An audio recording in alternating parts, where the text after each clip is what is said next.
ನಾನು ಒಬ್ಬ ಲೆಕ್ಕಾಧಿಕಾರಿ ಹತ್ರ ಯಾವತ್ತೂ ಕೂಡ ಮಾತಾಡೋದಿಲ್ಲ. ಇಷ್ಟು ದೊಡ್ಡದ ಹಣದ ಬಗ್ಗೆ ಮಾತಾಡಿದಾಗ ನಾನು ಅಧಿಕಾರಿಗಳ ಜೊತೆಗೆ ಮಾತಾಡ್ತಿರ್ತೇನೆ. ಆದರೆ ಇವತ್ತು MD ಇವತ್ತು ನಿಗಮದ ನಾನು ಒಂದು ಸರ್ತಿ ಮಾತ್ರ ಮೀಟಿಂಗ್ ಮಾಡಿದ್ದೆ, 1-2 ಸರ್ತಿ ಮಾಡಿದ್ದೀನಿ ನಾನು. ಅದರಲ್ಲಿ ಮುಖ್ಯವಾಗಿ MD ಅವರು ಅದರ ಅಧೀಕ್ಷಕರಿರ್ತಾರೆ, ಅದರ ಹೆಡ್ ಇರ್ತಾರೆ, ಅವ್ರು ನೋಡ್ಕೊಂಡು ಹೋಗ್ತಾ ಇರ್ತಾರೆ. ಅದಕ್ಕೆ ಅವರು ಯಾವ ರೀತಿ ಅದನ್ನು ಪತ್ರ ಬರೆದಿದ್ರು ನನಗೆ ಗೊತ್ತಾಗಿಲ್ಲ. ಅದಕ್ಕೆ ಇವತ್ತು ಪರಿಶೀಲನೆ ಮಾಡೋಕ್ಕೆ ಹೇಳಿದ್ವಿ.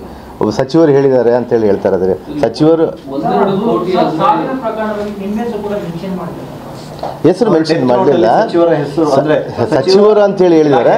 ಅದನ್ನೇ ಯಾಕೆ ಮಾಡಿದ್ದಾರೆ ಮೌಖಿಕವಾಗಿ ಅಂದರೆ ನನ್ನ ಆದೇಶ ಏನಾದರೂ ಇದ್ದರೆ ಒಂದು ರೈಟಿಂಗಲ್ಲಿ ಕೊಡ್ತೀನಿ ನಾನು. ಯಾವುದೇ ಒಂದು ಆದೇಶ ಕಾರ್ಯರೂಪಕ್ಕೆ ಮಾಡಿದ್ರು ಕೂಡ MDಗಾಗಿರ್ಬೋದು ಅಥವಾ ಸರ್ಕಾರಕ್ಕಾಗಿರ್ಬೋದು ನಮ್ಮ ಇಲಾಖೆಗಾಗಿರ್ಬೋದು ನಾನು ಕೊಟ್ಟಾಗ ಒಂದು ಸಹಿ ಮಾಡಿಕೊಡ್ತೀನಿ, ಇಂಥದ್ದನ್ನು ಮಾಡಬೇಕು ನೀವು ಅಂತೇಳಿ.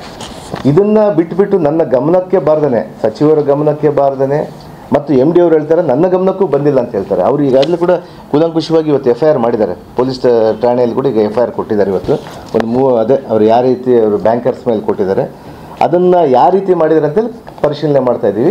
ನನ್ನ ಹೆಸರನ್ನು ಅಂದರೆ ಪರಿಶಿಷ್ಟ ಪಂಗಡದ ಇಲಾಖೆ ಸಚಿವರು ಅಂತೇಳಿ ಯಾಕೆ ಹೇಳಿದ್ರು ನನಗೂ ಗೊತ್ತಾಗಿಲ್ಲ. ಇಲ್ಲ ಅಲ್ಲ, ಇವತ್ತು ನನ್ನ ಗಮನಕ್ಕೂ ಇದು ಎಲೆಕ್ಷನ್ ಬ್ಯುಸಿ ಇದೆ. ನಾವು 30ನೇ ತಾರೀಕುವರೆಗೆ ಕೂಡ ನಮಗೆ 30ನೇ ತಾರೀಕು ನಮಗೆ ಈಗಾಗಲೇ ಕೂಡ ಇದಾಗಿದೆ, ನಮಗೆ ಕೋಡ್ ಆಫ್ ಕಂಡಕ್ಟ್ ಬಂದಿದೆ. ಆವಾಗಿಂದ ಯಾವುದು ಕೂಡ ಹಣನ ನಾವು ಟ್ರಾನ್ಸಾಕ್ಷನ್ ಮಾಡೋದೇ ಇಲ್ಲ. ಆಮೇಲೆ ಬೋರ್ಡ್ ಮೀಟಿಂಗ್ ಆಗಬೇಕು, ಇಷ್ಟು ದುಡ್ಡು ಹಣ ಟ್ರಾನ್ಸ್ಫರ್ ಆಗಬೇಕಂದ್ರೆ ಬೋರ್ಡ್ ಮೀಟಿಂಗಲ್ಲೇ ಆಗಬೇಕು. ಬೋರ್ಡ್ ಮೀಟಿಂಗ್ ನಾನು ಮಾಡಲಿಲ್ಲ, MD ಅವರು ಮಾಡಿಲ್ಲ ಅಂತೇಳಿ ಇವತ್ತು ಹೇಳ್ತಾ ಇದ್ದಾರೆ. ಅವರು ನಾನು ಮಾಡಲಿಲ್ಲ, ನನ್ನ ಸಹಿ ಎಲ್ಲ ಫೋರ್ಜರಿ ಮಾಡಿದ್ದಾರೆ ಅಂತ ಹೇಳ್ತಿದ್ದಾರೆ.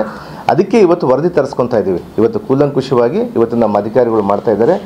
ಅವನು MD ಏನಾದರೂ ಇದರಲ್ಲಿ ಭಾಗಿಯಾಗಿದ್ದರೆ ಅಥವಾ ಲೆಕ್ಕಾಧಿಕಾರಿ ಯಾರಾದರೂ ಭಾಗಿಯಾಗಿದ್ದರೆ ಅಥವಾ ಇನ್ನಿತರ ಯಾರಾದರೂ ಕೈವಾಡಿದೆ ಅಂದರೆ ಅವರ ಸರ್ಕಾರ ಮಾತ್ರ ಸುಮ್ಮನೆ ಬಿಡೋದಿಲ್ಲ. ಯಾರ ನೇತೃತ್ವದಲ್ಲಿ ವರದಿ ತರಿಸ್ಕೊತಾರೆ, ಯಾರು ಕೊಡ್ತಾರೆ? CID ಅವರು ಕೊಡ್ತಾರೆ. ಬಳ್ಳಾರಿಯ ನಿರಂತರ ಸುದ್ದಿಗಾಗಿ ಬಳ್ಳಾರಿ ಬೆಳಗಾಯಿತು ಚಾನೆಲ್ನ ಸಬ್ಸ್ಕ್ರೈಬ್ ಮಾಡಿ ಹಾಗೂ ಬೆಲ್ ಐಕಾನ್ ಒತ್ತಿ.